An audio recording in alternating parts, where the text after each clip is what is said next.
ఇలా చూసేటప్పటికి నవరత్నములతో పొదగబడినటువంటి ఆ అభయహస్తం, ఆ చెయ్యి చూసేటప్పటికీ ఈ చేతినే అన్నమాచార్యుల వారు ఇందరికీ అభయములిచ్చు చేయి కందువకు మంచి బంగారు చేయి అని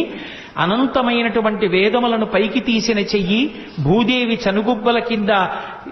చేరినటువంటి చేరి వాడి గోళ్లు కలిగి నృసింహావతారంలో హిరణ్యకశిపుణ్ణి సంహరించినటువంటి చెయ్యి, మానవతుల యొక్క శీలములను కొల్లగొట్టిన చెయ్యి, శ్రీకృష్ణ పరమాత్మగా రామచంద్రమూర్తిగా సామ్రాజ్య పరిపాలన చేసిన చెయ్యి, ఆ పరశువుని ధరించినటువంటి చెయ్యి అని ఆ చేతిలోనే దశావతారాల్ని చూపించారని స్మరించి ఆ అభయహస్తాన్ని చూసి ఆ ఎడంచేతి వైపు ఉన్న చెయ్యి నడుం భాగం మీద ఉంటే బలిష్టమైనటువంటి తొడలు చిత్ర విచిత్రంగా కట్టుకున్న పట్టుపంచ అక్కడక్కడ అంటించినట్టుగా కనపడుతుంటే ఆ మోకాళ్ల కింద చిన్న చిన్న క్లిప్పులు పెట్టినట్టుగా బ్రహ్మాండమైనటువంటి